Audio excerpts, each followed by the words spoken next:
கர்த்தருடைய பரிசுத்த நாமம் மகிமைப்படுவதாக. இன்று நம்முடைய தியானத்திற்காக சங்கீதம் 48:10. தேவனே, உமது நாமம் விளங்குகிறது போல உமது புகழ்ச்சியும் பூமியின் கடையாந்தரங்கள் பரியந்தமும் விளங்குகிறது. உமது வலதுகரம் நீதியால் நிறைந்திருக்கிறது என்று நாம் இதில் வாசிக்கிறோம். தேவனுடைய வலதுகரத்துல நீதியால் நிறைந்திருக்குதுங்க. அது அநீதியினால் நிறைந்த கரம் அல்ல. தேவனுடைய வலதுகரம் நீதியினால் நிறைந்திருக்கும். அதே போல இந்த பூமியில இயேசு பின்பற்றுகிற ஒவ்வொரு தேவனுடைய பிள்ளைகள் கூட அவருடைய கை எப்படி இருக்கணுமா? நீதினால் நிறைந்திருக்கணுமா? எனக்கு அருமையான தேவனுடைய பிள்ளைகள், சில தேவனுடைய பிள்ளைகளுடைய குடும்பங்கள்ல சில பிரச்சனைகள் வரும்போது, சில ஆசீர்வாதங்கள் தாமதம் ஆகும்போது உடனே அவர்கள் நினைக்கிறார்கள், நாம் ஆண்டவருக்கு விரோதமாக என்ன துரோகம் பண்ணினோம், ஏன் நம்முடைய வாழ்க்கையில், நம்முடைய குடும்பத்தில், நம்முடைய பிள்ளைகளுடைய வாழ்க்கையில் இப்படி ஏன் செய்கிறார் என்று அவர்களுக்குள்ளே புலம்பிக் கொண்டு இருக்கிறதை நாம் பார்க்கிறோம். எனக்கு அருமையான தேவனுடைய பிள்ளையே, தேவன் ஒருபோதும் அநீதி செய்கிற தேவன் அல்லவே அல்ல. உங்களுடைய நற்கிரியைகளுக்கு ஏற்ற பிரதிபலன் அவர் தர வல்லமுள்ளவராக இருக்கிறார். எபிரேயர்ல வாசிக்கிறோம், நீங்க ஒவ்வொரு முறையும் தானம் தர்மம் பண்றதெல்லாம் அவர் மறந்து விடுகிறதுக்கு அநீதி உள்ள தேவன் அல்லவே என்று சொல்லப்பட்டிருக்கிறது. அதனால நம்முடைய தேவன் ஒருபோதும் நம்முடைய குடும்பங்களுக்கு அவர் அநீதி செய்யவே மாட்டாருங்க. நம்முடைய வாழ்க்கையில, நம்முடைய பிள்ளைகளுடைய வாழ்க்கையில ஏதோ ஒரு தாமதம் ஆகிறதா, நல்ல காரியத்துக்கு தாமதம் ஆகிறதா, தேவன் பெரிய காரியத்தை செய்ய போகிறார். இதை நாம் புரிந்து கொள்ள வேண்டும்.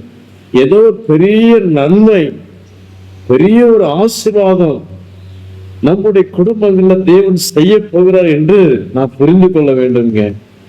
ஒரு முறை நடந்த சம்பவம் போன மாதம் தான், போன மாதத்துக்கு முந்தின மாதம் நான் நாகர்கோவில இருந்து ரிட்டன் வாரேன். இங்க காட்பாடிக்கு வந்துட்டு இருக்கும்போது நல்லா தூங்கிட்டேன். காட்பாடி ஸ்டேஷன் வந்துருச்சு. காட்பாடி ஸ்டேஷன் வந்த பிறகு கூட நான் என்ன செய்யறேன், நல்லா தூங்கிட்டு இருக்கிறேன். இப்போ காட்பாடியில இருந்து பாம்பே போனோம். இன்னொருத்தருக்கு டிக்கெட் ரிசர்வேஷன் அதே சீட்ல கொடுத்துருக்குறாங்க. அப்போ அந்த சீட்டுக்காரங்க வந்து என்ன அடிச்சு எழுப்புறாங்க. அடிக்கிற அடியில ஒரு சைடு வலிக்குது, இன்னொரு சைடு வெக்கமா இருக்குது. எல்லாரும் என்னை பார்த்து இப்படி தூங்கிட்டு இருக்கிறானு எல்லாரும் சிரிக்கிறாங்க. ஒரு சைடு எனக்கு அருமையான தேவனுடைய பிள்ளை, ஒரு பக்கம் சிரிப்பு கேவலமா பாக்குறாங்க, ஒரு பக்கம் எனக்கு வலிக்கு.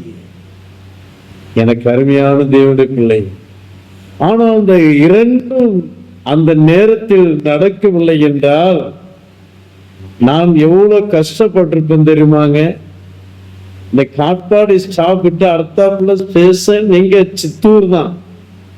சித்தூர்ல இருந்து போய் சித்தூர் ராத்திரி மிட் நைட் போகும். மிட் நைட்ல இருந்து பின்னாடி ரிட்டர்ன் வருவதற்கும் ட்ரெயின் இல்லை. என் மகன் கஷ்டப்படக்கூடாதுன்ட்டு இங்கேயே அடிக்க வச்சு எல்லாரும் சிரிக்க வச்சு ஒரு நன்மை செய்கிற பெரிய நன்மை. எனக்கு சிரிச்சது கொஞ்ச நேரம் தான். அதோட இறங்கின பேர் ஆட்களாம் போயிட்டாங்க, இந்த ட்ரெயின்ல போயிட்டாங்க. அடிச்சது வலிச்சது கொஞ்ச நேரம் தான். நான் இறங்கின பாருங்க, அந்த சந்தோஷத்துல அந்த வலியும் போயிடுச்சு.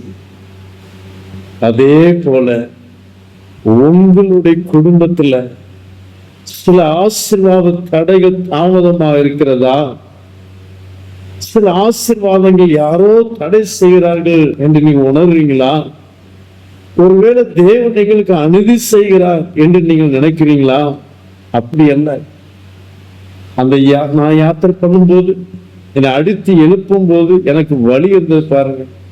அதே வழியை நீங்க உணரலாம்.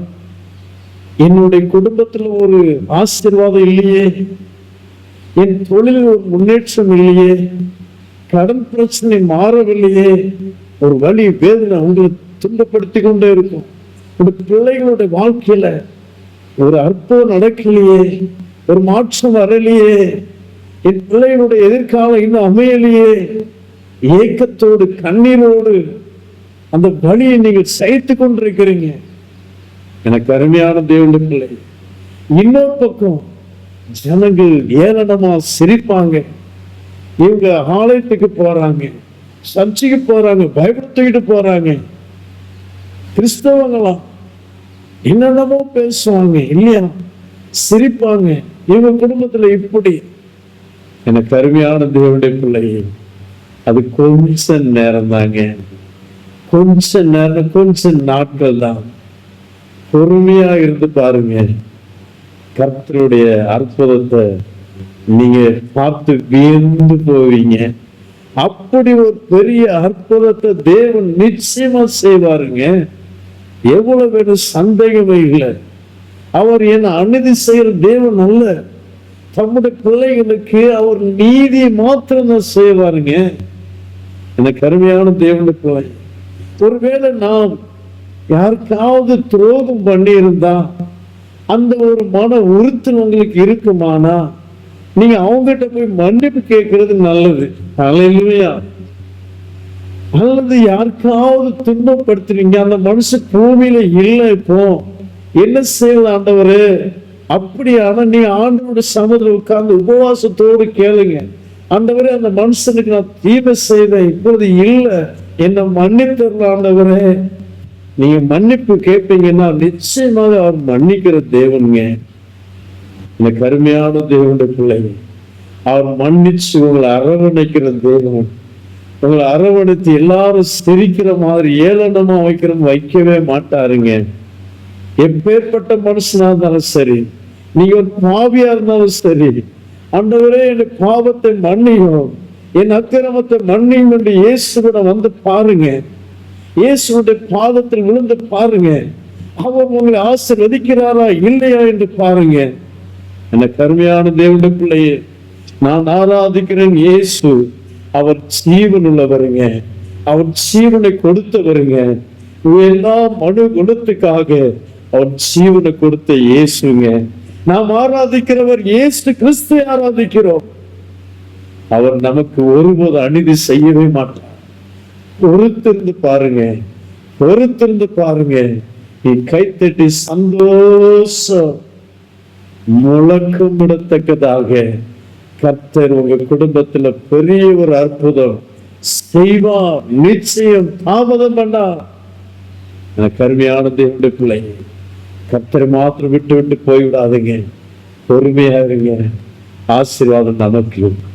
ஒருவேளை நீ இயேசு இன்னும் அறியாமல் இருக்கிறீங்களா, இயேசுவை ஏற்றுக்கொள்ளுங்க.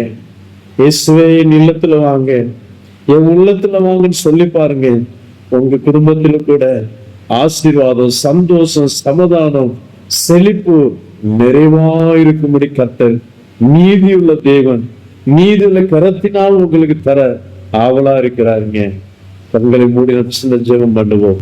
சர்வவல்லமையுள்ள பிதாவே நன்றியோடு ஸ்தோத்திரிக்கிறோம். நீ நல்லவர், நேற்று வேண்டும் என்று மாறாத தேவன் ஆண்டவரே. இந்த நாள் முழுவதும் பிள்ளைகளை கண்ணின் மணிவோடு பாதுகாத்துக் கொள்ளும். யாருமே சோர்ந்து போகாதபடி, பிரச்சனை, நிந்தைகள், அவமானங்கள் மத்தியில் சோர்ந்து போகாதபடி தைரியமாக நின்று, சோதனை சகிக்கிற மனுஷன் பாக்கியவான் என்று சொல்லப்பட்ட வார்த்தையின்படி தைரியமான் என்று சோதனை எதிர்த்து மேற்கொண்டு நீ செய்ய போறது அற்புத கிரியைகளை பெருமையோடு காத்திருந்து நமக்காக சாட்சியா ஜீவிக்க இந்த பிள்ளைகள் ஒவ்வொருத்தருக்கும் உதவி செய்கிறாங்க. நாம மேம்படட்டும். இந்த நாள் முழுவதும் எல்லாருடைய பிரயாணங்களில் பாதுகாத்துக் கொள்ளும். பிரசன்ன கூட இருக்கட்டும். சமாதானம், சுகம் ஆளுகை செய்யட்டும். இயேசு கிறிஸ்துவின் நாமத்தில் வேண்டிக் கொள்கிறோம் எங்கள் ஜீவனுள்ள பிதாவே. ஆமென், ஆமென். God bless you.